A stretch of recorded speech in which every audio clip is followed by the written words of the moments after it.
Hi, my name is Dallas Thompson. I'm still learning, so bear with me. Hopefully, I'll get better. I have written a book. It is called Eyes Wide Shut, colon, an enigma. Enigma means a riddle. And in the research, basically, let me interrupt myself.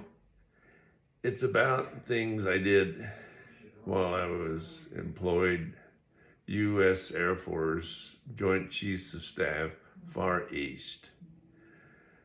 It was a top secret mission. I was involved in crypto. And I can't talk about what I did. If someone tries to pin me down, my hands still sweat. And that's like 60 years ago. So it had a big impact on my life. So I wrote a book about it, but it's fiction because I don't want to go to prison. And in my research, I wanted to use an example how the government oftentimes lies to the public. Yes, they do. And their intentions are good, but oftentimes when you deal with top secret material, they do what they call compartmentalize it. And that's necessary. I agree with it. But how do you have them to be accountable to someone? An example, before I was working with the Joint Chiefs of Staff, I was in the Strategic Air Command, SAC, stationed at Tucson, Arizona. And we're in a room no one can go into. Next door, we've got top brass, generals, etc. But they can't, they're in a command center because at that time, Tucson was surrounded by nuclear tipped missiles. And they were part of the group that would maintain and, if necessary, they'd fire them. And the general had heard somebody sleeping next door, so he went in there, busted the guy, wrote him up. The general got reprimanded. You cannot go in there. By the way, that room, I had what they call a human reliability clearance. It's above top secret crypto. And the reason why I had a human reliability clearance, there were two wires. If you just cross them, it would bypass all the security measures. With the president has his football and the commander at the site of the missile. They have to have codes and a lot of protocol to make sure accidentally a nuclear tip rocket doesn't get fired. Well, I had the proximity and the knowledge, just cross two wires, zap, there goes the missile. So they don't let everybody in there. They had a rule, you could never be in that room by yourself. You always had to have somebody else, and we were all screened by a psychiatrist. And having said that, it raised a lot of concerns in terms of security, and so back to the top secret. The reason my concern in writing the book, we all have to be held accountable. But when you deal with top secret stuff, we can have two people do the same thing, but each doesn't know what the other one does. That's the way it has to be.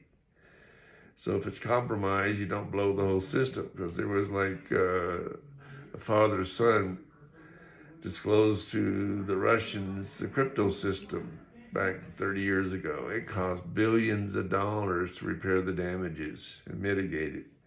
So you're dealing with critical issues. But anyway, back to the book. I wrote it expressing my concerns in a fictional setting of what happens when things go awry. Good people go bad. For example, when I had a Honda dealership, I had in the beginning one cash drawer for the parts department. I was always short. Finally, the light dawned on me, hey, let's get a cash drawer for every individual that's dealing with cash. Guess what? I wasn't short anymore. So back to this book, doing some research as what I could use as an example of how good intentions can go awry. Uh, Everybody's trying to do the right thing, but the problem is, what is the right thing? Everybody has a different idea what the right thing is. So I use toxoplasmosis. Hardly anyone has heard of it. And I'll give you an example. When a young lady is pregnant in her trimester, the doctor will tell her, stay away from cats. Why? Because cats are part of the life cycle of a uh, parasite. The parasite has to get inside a cat's guts to reproduce. It's part of the life cycle. Any feline, can be a tiger, lion, kitty cat, little tabby. It's such a strong, this is an example of where the parasite dictates the behavior of the host. Let me give you an example. Rats normally are afraid of cats, but if the rat's infected, it has to get the bug inside, toxoplasma, has to get inside of the cat to reproduce. Well, the rat has, when they're infected, they've done experiments where they'll get a cat collar, cut off just a square piece of it and put it over one side, on the other side food. The rat will go eat the cat collar or sniff at it rather than food. It's stronger than a sex drive. So these eggs, they call them oocytes, are viable laying out in the ground up to 5 years. Some things I learned about it, and I'm going to sound like a science teacher for just a little bit. Example how good it would be for a government agency to control something like toxoplasmosis. People dump their cat litter where? In the toilet. Sewage treatment does not kill toxoplasmosis. It has to be 180 degrees, too expensive, or radiation can kill it. Example, in Morro Bay, they dumped the sewage runoff the coast there. They have the highest kill rate of their seals. In Pismo, for example, they had a lot of pigeons there, and they have signs posted, beware toxoplasmosis, as well as other pathogens. Some of the behaviors, why it'd be good for military application and use, it changes human behavior. Most of your motorcycle riders are infected. Why?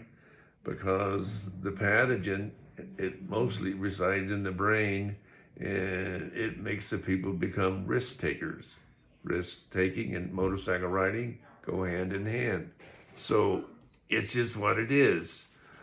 The people in Brazil, 95% of them are infected. Some of the side effects, it makes women promiscuous. That's what Brazil women are known for. So if you can get a geneticist, for example, in Mojave Desert, manipulate the DNA. They've got a lot better tools. I wrote the book, it was like 12 years ago. They had a process that you could manipulate the genes, chromosomes of the DNA. And let's say you want risk-seeking behaviors, your soldiers, or the population, you want something, behaviors that would suit your needs. A geneticist can do all this stuff. So I became aware of the dangers of, because the military setting, because the black box budget. Let me explain what that is. No one knows what it's for. And there's billions of dollars available for various secret projects. Can you imagine? You've got a well-meaning geneticist, doctor, know-it-all, that wants to take care of his soldiers. He's going to amp up their behaviors for whatever his needs are, and he can manipulate the DNA and put it in the water. The water is the perfect source for spreading toxoplasmosis. So they first discovered toxoplasmosis in Africa. I think it's from a rat, and now and then they've done research, and they think there's all kinds of things come from it. And I'm just going to run through some of them, and you do your own research. Like studies like they call it T. gondii for short. That's capital T period Gondii. People infected. When you get infected, it's like you get a cold. It's not a big deal. You recover and you go on. Okay, but the after effects, people have higher suicide rates infected. T. gondii is linked to suicides, rodents,